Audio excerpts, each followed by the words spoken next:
وعلى الذين يطيقونه فدية طعام مسكين فمن تطوع خيرا فهو خير له وأن تصوموا خير لكم إن كنتم تعلمون شهر رمضان الذي أنزل فيه القرآن هدى للناس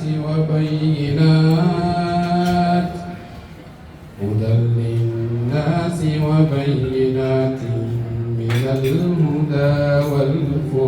والفرقان فمن شهد منكم الشهر فليصم ومن كان مريضا أو على سفر فعدة من أيام أخر يريد الله بكم اليسر ولا يريد بكم العسر ولتكملوا العدة ولتكبروا الله على ما هداكم ولعلكم تشكرون وإذا سألك عبادي عني فإني قريب أجيب دعوة الداع إذا دعان فليستجيبوا لي وليؤمنوا بي لعلهم يرشدون صدق الله العظيم.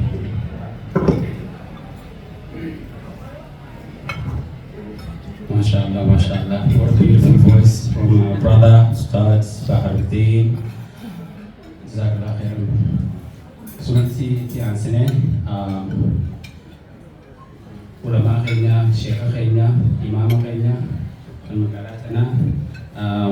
Ustaz Ahmed, Ustaz Ahmed, yes, please, tolong diperhatikan. Doa ilafi. Doa dan doa baru kasih di baca dalam karamilana.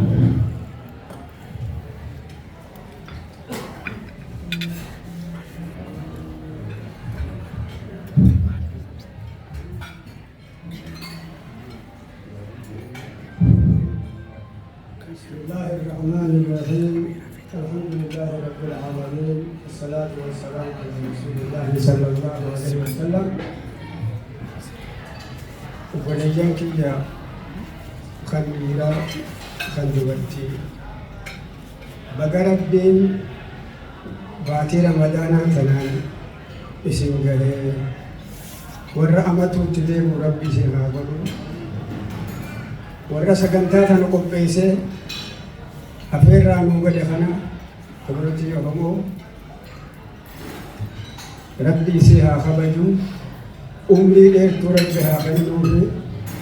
ta'amatu kanatti afeerraa bareedduu tana nuu gootu rabbi isin haa godhu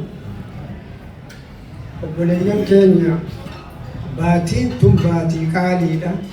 isiniin kunis akkuma jirtanittuu qaalii rasuulli rabbii alayhi salaatu wassalaam hoggaanii fi baatiin ramadaanaa dhufte yubashshiru ashaabahu ashaabaasaati gammachiisaa jedhe biquduuri shahri ramadaan alkariim baatii kabajamtuu tana 12 keessaa takkittiin tun baatii kabajamtuu jechuudha ummata gammachiisee إذا دخل رمضان شهر رمضان باتين صومنا هقاسنت فتحت أبواب السماء جاءن صحابان برباتين سميدا ببنمتي وخلقت أبواب جهنم فلان جهنم شفمتي بناكب باتين أمو قيمة إسين قبض ربي تكتشكوفا بيها وصفدت الشياطين شيطان الهدمتيجي نمني أنما نمني صومنافن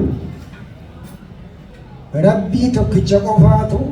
صومنا خنبيخا حديث القدسي خيست كل عمل من آدم له دلقا إما آدم كان وان إني دلقته رتي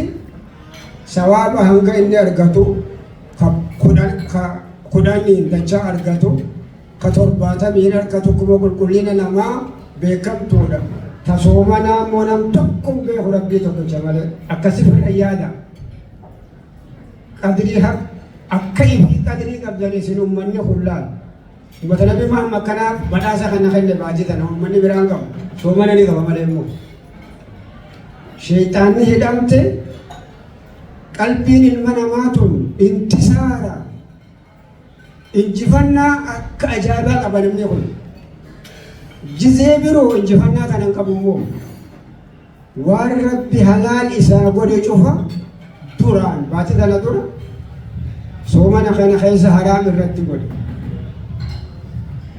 نياتا لغاتي فئيتيتي وشفتنو حلال إسي أمو صومنا خيسا ويا صومنا خيسا حرام سرب قد أتبر دجي تنا خيسا تي ملايكا نمبا إسني صومنا خنا يجو هنيات تبدو جوزي سنجزت وان ربين انفير اندلي وان النس انجي قوتمو صومنا خون سخوريتي نمالو سي أكات نيانا سلور كتنجو ربي تكو شباب سانيف ربي دلقا شوفا وان نتدلنو وان الرتن كانو نوهمه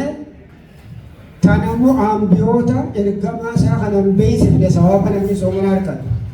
ملايكا سن بيسف فإنه لي وأنا أجزي به بل إني أنا أبي أنا جيتش ربي جيتش لي سلام يوم أنا ساخن سنياتي نقيقو في ربي تقصدا هنقم تكاكدري كم نابن نتوي في بين ربي جيتش كم نتاو صومنا وانسل عذاب وننديفنه تنافي أن وقفاتو سواب إسا خنا بيخمالي أنبيان بيتو ملايكان بيتو نمتكم بيه ربي قفان بيه يجو كومونتي تاي تومتا دي لخنا فرسيبت نما توكو توكوتي سواب نبلي ربي مالين بيه خنا نما خنا تفرع سواب ساني خراني ربي ساني خنا سان ورغلت سان ربي سان أقولو كومونتي غبطو نمنا هو ولي بريدا أكمله أنا مو gujuma durati fi hon kitibe male gujuma durati fin bakka kanatti di hadde takande ande bakka kanatti bare ku tanatti community na am tenda ide bakka kanatti do kana dura gotes na yam ne bidu fe yechuta amma anuma hafeta warra garte amatu amatan pudura de murabbi sina godu warra wal qabatu rabbi sina godu somana kana warra nagayan somane irraqe balame nagayan fure amatu tide rabbi sina godu jabdu namo wani firrabbe ko qabnu galata gudda rabbi nu khenne ana isin be haje khana guyya somana kana gaisa arraba khayni hatin angas mo ko nura wani no irqisa yo taate male sodaatteeti rabbii tokko qofa sodaattee waan sila aadaa godhatte dhiifte gizee tanaan eeggattee furte warra amatu fidee rabbi sinaa godhu kana warra gartee raaqee balama rabbi soomana kana nu haa godhu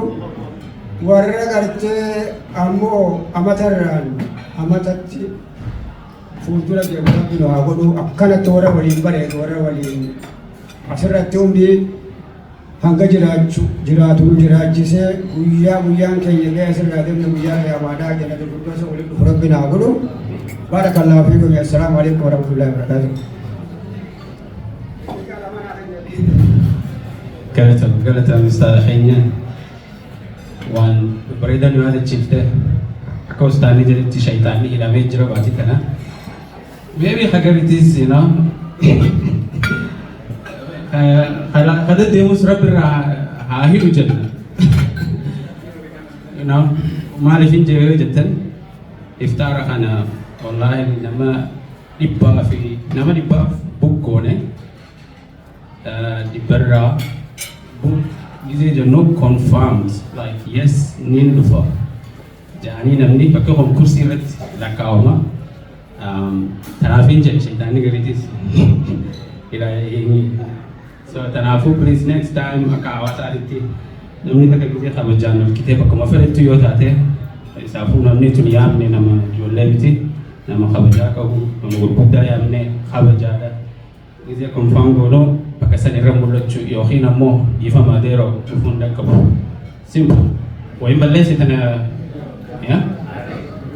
akkuma hawaasaatti guddina keenyaaf illee bareedaadha fuulduraafis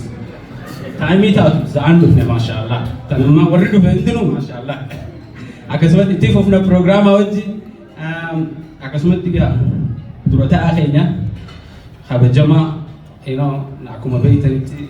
Abdallaa Sheekh Hawaa isaa irraa namoonni beeytanii waliin himuuf hin jiru nama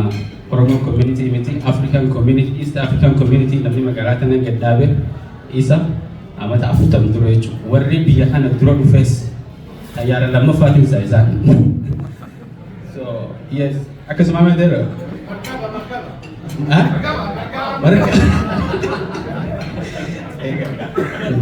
so isanirraa tokko akkasuma waa hedduu magaalaa tana keessa hundeessee ammoo akka tasaatitti dalagaaf jecha hara kaambeeraa nurraa gale yeroo dheertuudhaaf difeensa keessa dalage akkasuma gisee deebi'es sistema faranjii keessa ture mata dheeraa hawaasa kiyyaaf deebi'ee yooniin akkaan beeku kana akkaan jiru kana yooniin gaggeessi yoo jeeti bakka kanatti deebi'e wallaahi Allahu akbar harka dhoytaniifis rabbiin umrii barakaa afannuufi Abdallaa Sheekhaa torbaan guyyaa 5 ofiisa jira ofiisni Oromoo takkaa guyyaa 5 banameen beeku yeroo takkaa yeroo amma keessa jiru kana malee guyyaa 5 ofiisa jira hawaasa keenya gagee dalaguufi jira maashaallah thank you adeero ammallee akkasumatti gaa namni difeensa keessa ture inni laal very strict akkana bikana beeku za'aan kootu mitingii kootu bakka yoo hafte sirraa dhumatti sodaa isaatii fi wallahi alhamdulillah hawaasni warri hojii dalagu jiru hundinuu as geenye please tarata harka dawaaf galatoo baachaan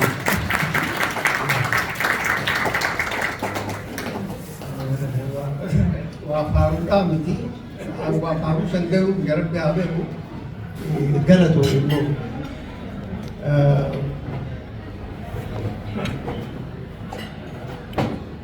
akkana jeetiin eegala. Aftirri kuni aftira Oromoo waliigalaa yaamuudhaaf pilaana godhamee miti. Aftira ispeeshaalaa waan ta'eef namoota guruupii san dhufuun narra jira. Aduraa kabajamoota matootii jaarmiyootaa fi afooshaa kabajamoota abbootii qabeenyaa kanaa yeroo jaalsaa kabajamoota abbootii qabeenyaa kabajamoota matoota seentaroota isaanii as keessa jira kabajamoota sheekotii fi barsiisota asirra jira jedhuuni kabajamoota manguddoo fi haawwan kabajamoota bakka bu'oota dardaraa fi duraa baga nagayaan dhuftan ramadaana khayrii ramadaan kariim baga rabbii ji'aa milkiitiin isin gahee isin ja'a wanni cufarra ammaas na gammachiisu obboleeyyaa kiyyaa warri amantii biraa qabdan nu waliin gammachuu ramadaanaa qooddachuudhaaf yaamisa keenya kabajanii galgala kana asitti argamu kabajaa guddoon natti dhagahamaa hedduu galatoomaan isin ja'a. Waa'ee jaarmee kanaa akka mataa kiyyaatti jaarmanni kuni jaarmeen ammaa keessa jiru kun jaarmee siyaasaa ta'uu hin deemu jaarmee siyaasaatii miti jaarmee amantiitii miti. Jaarmeniin ammaa keessa jiru kun jaarmee Oromooti malee akkasuma qabaadha. Hangana jedhee samaatu dalagamu jira. Ji'a jahan dabre keessatti nama 40 gargaara. Gargaaru waggaas hin jenne waraqaa barreessineef. Waraqaan barreessitu waan sana ajaa'ibu gosa lama. Tokkoon ispoonsara har'a guddaa immoo rakkoo manaati. Irra guddaa ammaas kanutti dhufu dubartii. ammoo gargaarre hedduu nama gammachiisa ammallee maaliif rakkoo mana zamanaan an ture san akkana ture maaliif namni akkanatti dubbiin manaa ture rakkoo taatee hin beeku amma sanii deemu jira. Waa'ee oofisa keenyaa laalchisee oofisni keenya guyyaa 4 banaan akka reefu obbo Jamal jedhe. Salaasaa, Arbaa, Khamisaa fi Sabti ganama sa'aa 11 irraa hoggaan hirriibaa kan jechuudha. 11 irraa hanga sa'aa 3 banaadhaa jechuudha. Namoota ni gargaara. Hedduu gammachuu irraa qabna akkatti namni dhufee waa gaafatu ni gorsina waan akkasii deemu jira. Haalli ofiisaa akkamii yoo jettan manni mana khiraati ammoo bikki inni jiru bikka akkamii jeetin isin very central bikka locationii ajaa'iba bikka namni keenya dhaqee shoppingii itti godhatu keessa jira bikka bareeda ammoo khiraadha kan gaafumatti hin dhiisa ayiliin an deemu isinis ni beektanii kan asumatti hin dhiisa akkatti dur kabalan umani nu dura ture Dr. Eenyu Saaraqeffaa ammoo waan akkanaa barbaada laadhamma akka mantisii Afrikaatti hoggaa kaan filame kaan dheessuudhaan akkana wajjin dalatu barbaada. Dubaara biitiin akka kiristiyaanaatti akkam dandee nama jaarmaa kan amma dura mataa tureetti dhufuu isaatiin hedduu galata qabaa fi uffata kakkan hadhaa'u. Hoggaa kan barwayii hattee deemtee jechuudha hoggaa namni si booda filame hoggaa si booda filame dhuftee wajjin daleene wayii dheessisaa jechuudha waan san baasuuf hin deemu beekatu. Jaarmayni kun giraantiidhaa akkuma inni beekutti giraantiidha jechuun waan mootummaa irraa argatuun waa daddalagate. Ammoo as filoozofiin xiyya kopha. San argachuun bareeda waan takkallee lafatti hin dhiisnu jala deemna ammoo miseensa jabaa yoo qabaannu fakkeenyaaf silaa nama 200 amata 100 baasu agarre. Kiruma kanaanuu waan feene goonee jaarmee jabaa ka koominitiin biraan qabne fuskree keessaanii qabne jechuudha. Akkamiin laatan? Waan biraanuu jiru. Bara kana har'a guyyaan kun guyyaa aftirsiisaa Oromoon aftirsiisaa jedhanii isin iftaara jettanii nuti warri baadiyyaa aftirsiisaa jennaan si gala. Guyyaan kun guyyaa aftirsiisaati ammoo pirogiraama biraa qabna bara kana. Programa jaba adwa amata 40 qabeenye warri biyya sana dura dhufe Sheikh Abdul Wahab faan Goleen faan namni sin beekan amanni dabre amat Khadir faan amanni dabre amat Sheikh Khadir kan alki amanni dabre amata 40 sila amata dabre qabeenna amanni suluntaane ammoo amata kana jara dura dhufe sani amata 40 qabeejoon irra jira. Programa kana mataa keessa qabadhaa jechuudha. Taak kabiraa wanni ni nanarku shaazaliin seentaraaf wayii orgaanaayiz godha. Abdallaa Sheekhaa maarree isaatiin maarree orgaanaayiz godha. Kabbajaan achirraa wayii orgaanaayiz godha. Zallaqaan achirraa wayii orgaanaayiz godha. Maaltu dhufa? Wal gubbaa dhufeeti wanni impoortaantiin silaa godhamuu qabdu faan hafti. Akka akkas hin taane maal godhuu barbaanna amma ummatooti afooshaa wajji wal ta'eeti amata kana event kaalendara guddaa waanleen gubbaa jiru hawanni gurguddaa wal gubbaan dhufne sii gale waan akkasii qopheessuu barbaadna bara kana. Taan waa hedduudha distinti yoo nuuni agartan bal'oodha kuni ammoo waan gurguddoo lamaan nuti godhuu barbaadna. Tabiraatis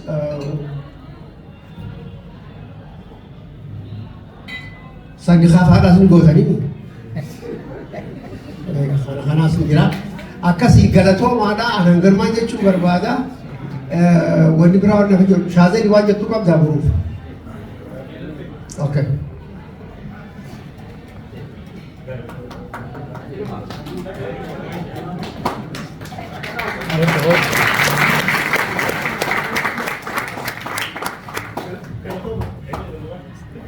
galatoon gaadiiro jazaak Allah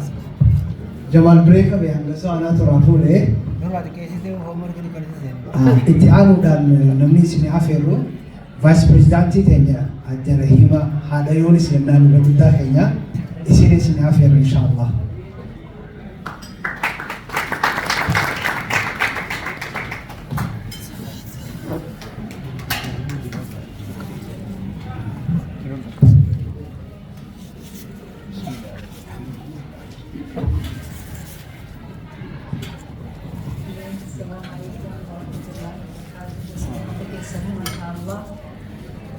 Kan beredani akan walgahii namni yoo taa'u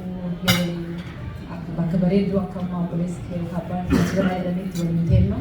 hedduu nama gammachiisa haa ta'u nama fura dhaabachuu illee nama sodaachisa.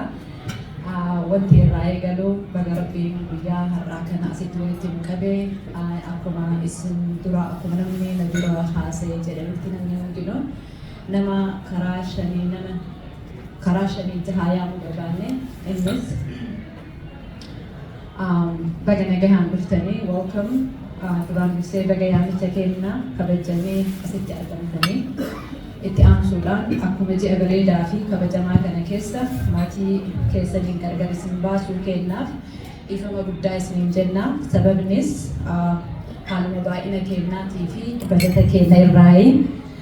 kanaafuu galatoomaa isiniin jenna. Isin warri asitti argamtan warra hafee bakka buutanii asitti argamtanii akkuma dura isin jedhe nama 5-6 irraayi isaan keessaayis abbootii qabeenya dura bu'oota afooshaa fi qeerroo qarree yookaan youth and then dura bu'aa yookaan community leaders manguddoo of course ijoollee irraallee haga tokko isaan akka dalagaatti yoo ibsuu barbaade